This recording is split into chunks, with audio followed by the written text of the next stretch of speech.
Are you trapped in a payday illusion, wasting your hard-earned cash on fleeting pleasures? It's time to break free from fantasy and face reality. Every moment you squander is one step away from financial security. In this video, we'll tell you 7 essential things to do when you get paid.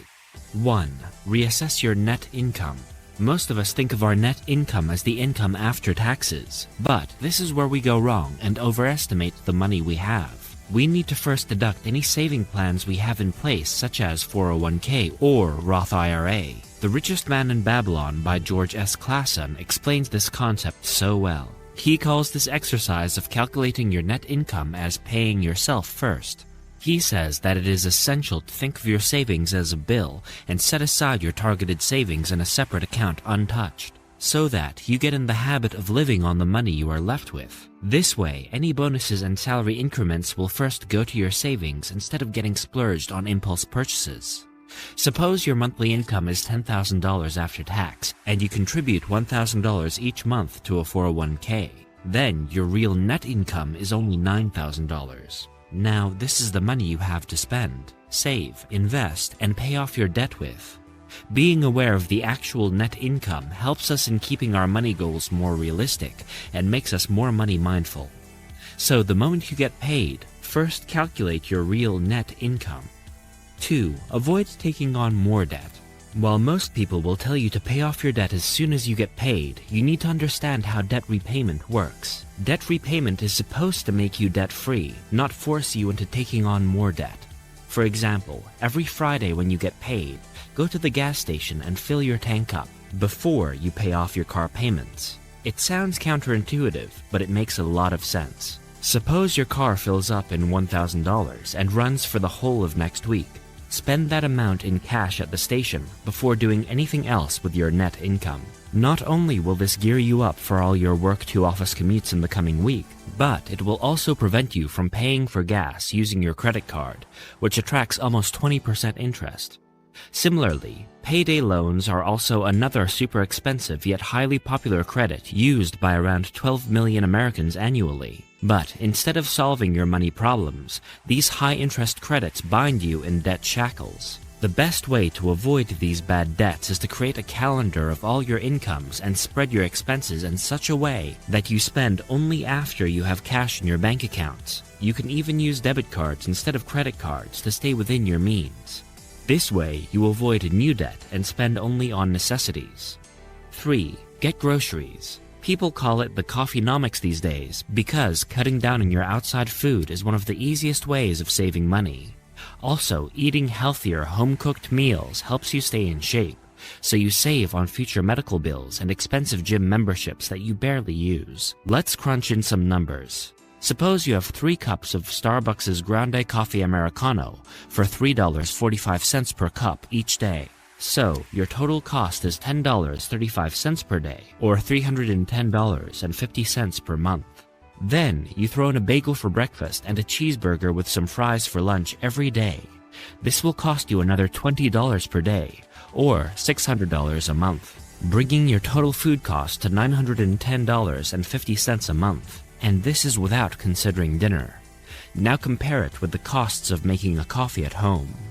Even after using the highest quality coffee grounds and including the costs of filter, electricity, water, and coffee maker, the same 16-ounce coffee would cost you only $1.80. This means you save 3.45 minus 1.80 equals $1.65 at least per cup of coffee, or $4.95 a day, and $148.50 a month, simply by making coffee at home. Even Warren Buffett's wife, Astrid Manx, said she wouldn't pay $4 for a cup of coffee when she could get a pound of coffee for that much. So, it's high time you looked into your coffeenomics. Similarly, a bagel costs approximately 67 cents from the grocery store, 22 cents to make at home, and $2.10 at Dunkin' Donuts.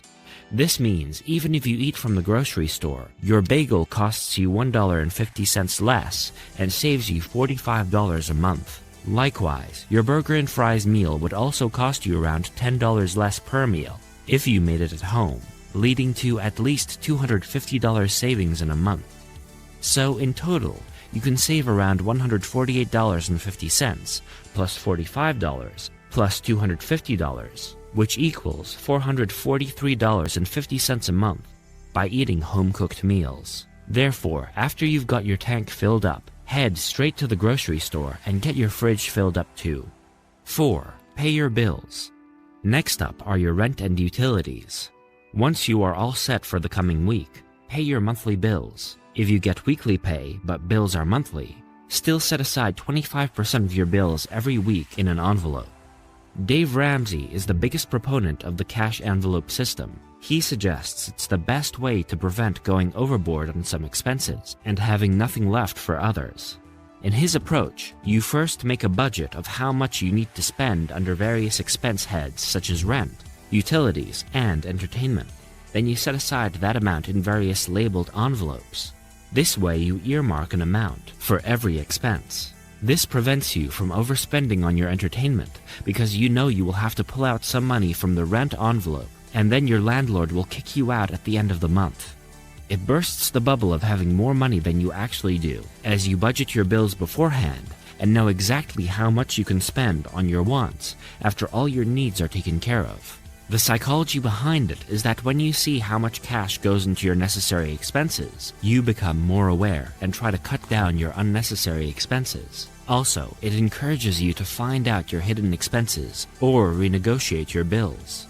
These have been eating into your income since eternity because you have never paid attention. By earmarking your money, you get a much clearer picture of where all your money goes. An essential step to knowing what you've been paying for till now, but don't actually need it anymore, such as an unused OTT subscription or a costly old electricity plan that your landlord gave you when you rented the home 5 years ago.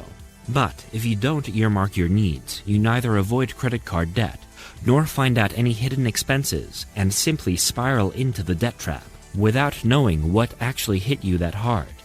5. Create an emergency fund. While your rent and utilities are expected expenses, you never know when some unforeseen expenses come up. For example, as you commute to your work daily, there are higher chances of a car breakdown. Even the economy can cause you a major setback. Suddenly, if a pandemic like COVID-19 hits, you could lose your job or need hospitalization. You need to be prepared for such emergencies. As a rule, save 6 to 9 months of your living expenses in an emergency fund, in a separate account that you will never touch until it is an emergency. This money should be kept in the most liquid form as possible so you can access it immediately. But you should never save too much in this fund. The reason being, although cash in a bank creates liquidity for short-term emergencies, in the long run, you lose money due to inflation. So always keep only the necessary amount, but not too much. Also, stick to the true definition of an emergency. Buying an iPhone just because it is selling for 50% off is not an emergency. So never touch your emergency fund for such impulse purchases. 6. Pay your debt. Once you have a car full of gas, a fridge full of food, your bills are paid, and your emergency fund is juiced up, only then can you pay your debt with whatever's left. At this point, you have taken care of all of your current and near future needs, so paying off some of your debt with any money left makes sense. This strategy prevents you from taking on more debt, and also paying off your existing debt as quickly as possible. Suppose you have 4 loans on you. 1. A car loan of $20,000 at 10% interest. 2. A home loan of $100,000 at 4% interest. 3. A credit card bill of $1,000 at 20% interest. 4. A student loan of $5,000 at 7% interest. There are 2 ways you can pay off all these debts. 1. Debt snowball method. This works best for most people because after following the first 5 steps, you barely have much left.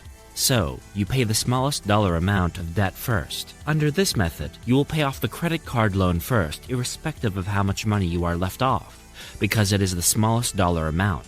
For example, if you have $5,000 left, you can pay off the student loan in full, but you would still only pay $4,000 off that, and $1,000 from the credit card bill. The logic here is, just like a snowball gains size as it starts rolling down a hill, once your smaller debts are paid off, you no longer need to pay off your interest on those. Then, you can start paying the larger debts in larger chunks. 2. Debt avalanche method.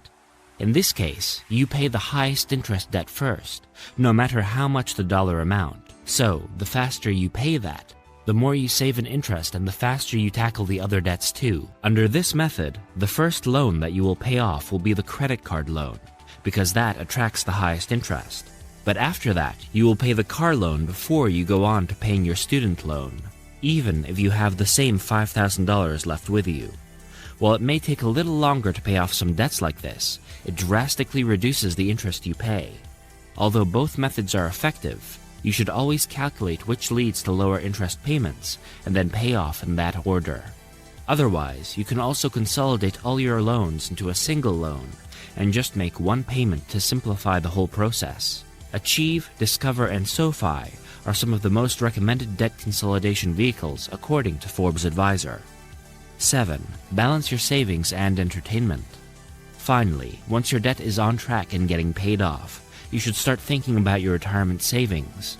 You should set an annual savings target of 20% of your net income or higher if possible. Then, put whatever you are left after paying off your debt that month into an investment account till you don't meet that target. This way, even if you don't meet your annual targets for the first few years, you will still get into the habit of saving more, and it will automatically budget your entertainment and leisure activities. You wouldn't blow up all your money on movie tickets, but rather watch free movies in the park just so you could save for your comfortable future.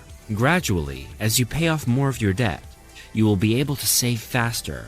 Once your savings target is met, you can also indulge in some paid entertainment, but not so much that you don't save anything beyond your savings target. At this point, to keep a check on your leisure, you can start automatic investment plans. These plans invest some portion of your after-tax income each month in various markets through ETFs to earn you high interest for your retirement. In a way, like your 401k contributions, these also impact your net income, so you have less in hand to splurge.